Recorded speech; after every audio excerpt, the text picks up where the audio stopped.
Hi, I'm Weston. I love talking about the Rangers, and I'm here to talk about Game 61, where the Rangers lose 2-1 to the New York Islanders. And I think this might just be a one-taker, because this is kind of easy to talk about.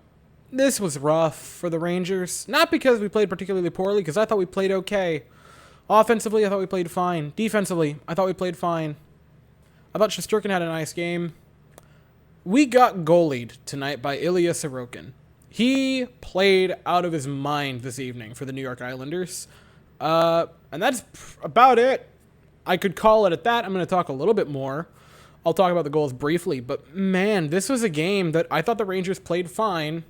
Illy was just on another planet. The specific save that is going to stand out the most to me, and I think most people, the paddle save on Panarin in the first period, that was ridiculous. But there were so many great saves by Illy tonight. And it's to the point where I'm not even mad. Like, the Rangers put on quite a few shots. I want to say we put on, I can find it really quickly. Yeah, we put on 30 shots against Sorokin. He stopped 29 of them. And it wasn't like he was facing easy shots. We were laying on good chance shots, high danger shots. Just made saves. He played fantastic.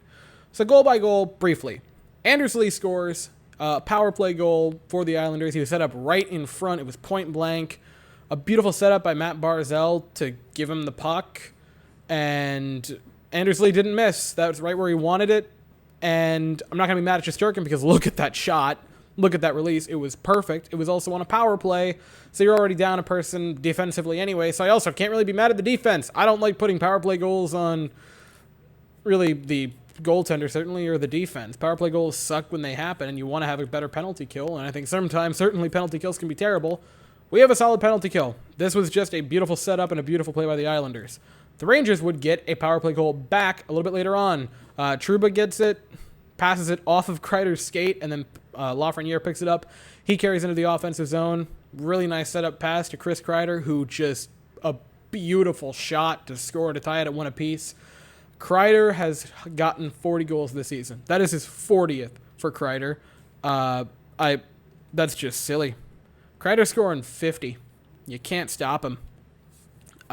Beautiful shot. He was feeling it too. His celebration afterwards makes the game go down a little bit easier. Then third period, waning minutes, Kyle Palmieri with a tip right in front. And I don't know, man. I can't be that mad at Shesterkin here. That is just such a nice tip. And it was a tip so close to Shesterkin. I'm pretty sure Kyle Palmieri's stick might have touched Shesterkin. Not enough to be goaltender interference, but I thought he might have touched him on the play. To give you an idea of how close range it was, I'm not going to be too upset at Shesterkin on this play. Maybe the defense could have moved some people out of the way, but that kind of brings me into this. The refs were not great tonight, and I don't like putting games on referees going, oh, refs really lost us that one, because it's cheap. I don't want to do that, and I don't do that often. That being said, Ryan Lindgren on this linear play got high stick to the point where there was blood just on his face. He was clearly bleeding, and the refs were just like, oh no, that was there when he got here, I guess. I come on.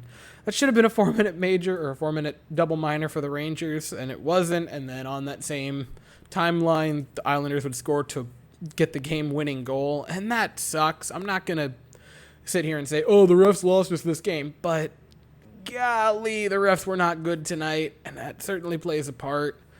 Positive, Kreider continues to be on a tear. Lafreniere got a power play point. Shesterkin, I thought, looked really good, even though he gave up a pair of goals. Frank, also I want to mention this, Frank Vatrino made his Rangers debut. Rangers traded for him yesterday, gave up a 4th-round pick, so basically nothing to acquire him. I thought that's a good deal, and I thought he played pretty solid tonight. I thought he looked pretty comfortable there on the second line with Panarin and Strome. Solid depth guy. I don't think he's going to be in the top 6. Probably goes to the third line when Kakko comes back.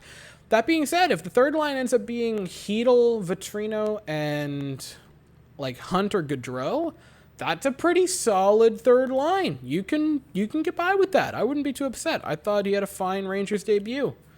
Defensively, first pair I thought was fine. Second pair, the Miller-Trouba pair has been great all year, and I thought they continued to be. They looked very solid.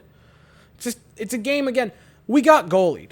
That's it. Point blank. We got goalied tonight by Illy Sorokin, and there's not much more to say than that. So I think I'm going to call it there. Rangers play again Saturday night at 8 o'clock, and we are in Tampa Bay to take on the Lightning.